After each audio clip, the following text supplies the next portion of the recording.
It's going to finish. All I can do is just my little insignificant maybe participation.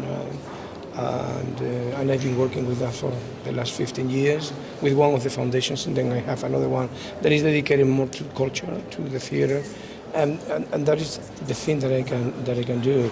And at the same time, I do really believe that culture and education is more necessary than ever, because it seems that the people is more susceptible to be manipulated than before. Maybe we are living in a society that it just moves a little bit too fast, but not with the same depth. Not all the past times were worse. What are your hopes and feelings if you look on the current situation with peace in the world? Well, whatever move for peace is good, but we have to think what is the price of that at the end. Because, if you find peace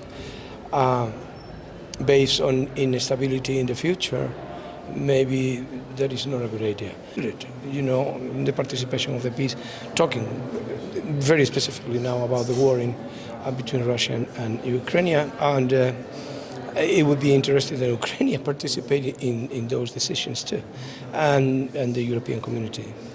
So, as we talk right now here, it seems that there has been a meeting in Paris, and so the European community or the European countries, individually together, they may come with some kind of a resolution to put on the table, and let's see how the United States is going to just take that. And so all of that is right now on the table, but what we all want, I think, is just a peace that is, that can be long in time. How important is an event like Cinema for Peace and engaging here? Yeah, well, I've been, in contact with the organizers of this for a long time.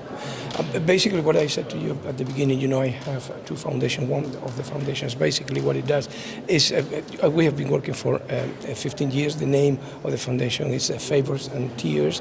We work with people, in terminal cancer with palliative care. We work also, that is in the aspect of solidarity. We work at the same time sending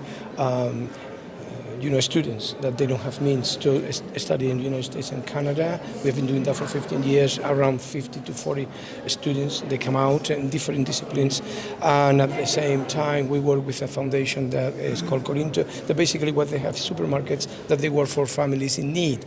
And so we have around 3,000 families right now that they go there with 10 euros. They can just take food that probably you have to spend maybe 500. So it's good in that side. And then we have another one that is more cultural, that is attached to the project of the theater, Teatro del Soho in Malaga. And basically what we do is just to provide tickets to people that cannot pay for to go to the theater. Because my company is a private company, but a non-profit. Highly professionalized, but non-profit. So the shows that we do are very expensive, and we have to take the tickets are very high. But what we do is just to go to neighborhoods that don't have means, and we bring kids, we bring old people, and we put them in the theater so they can just... And at the same time, we just collaborate with scholarships. We do a scholarship for technicians in theater. Basically, we prepare people like sound design, lighting design, and theater, technical theater chiefs. We have also regiduría in stage manager, and so custom designers, makeup, a number of things that are not actually acting, but are people that support the acting thing. So that's what we do basically with these two foundations. What I do, I president of the two of them, the patronate, move in that direction, and one of them has 15 years old, the other one is 5 years old, and I suppose that's what I am here. That's amazing. Can we ask Antonio? So, So what can everyone do to bring peace into the world? What do you think? Go to bed. He said if we had the answer, we wouldn't be here. We would be now in the parliament of our nations or in the parliament of the European community. It's very difficult for us just to have an answer. Maybe talk, with meaningful words and things that actually, what we cannot do is just to hit each other in the way that we are doing. The situation is very dramatic. It has been very dramatic, also in the 20th century. But it seems that we don't learn. I don't find what I see is that we don't find an answer in the new technologies because it seems to accelerate processes, mental processes. As I said to you before, things seems to be faster, no better. Probably that's what I am doing theater because I thought that in theater I found a space for truth. Different truth, it depends who is talking, right? Who is directing, who is acting, what is the ideology of the play. But there is one truth that is objective, which is a group of people in front of another group of people. That congregation is beautiful, and it has been going on for 3,000 years. So it makes sense, But there is a deficit of attention.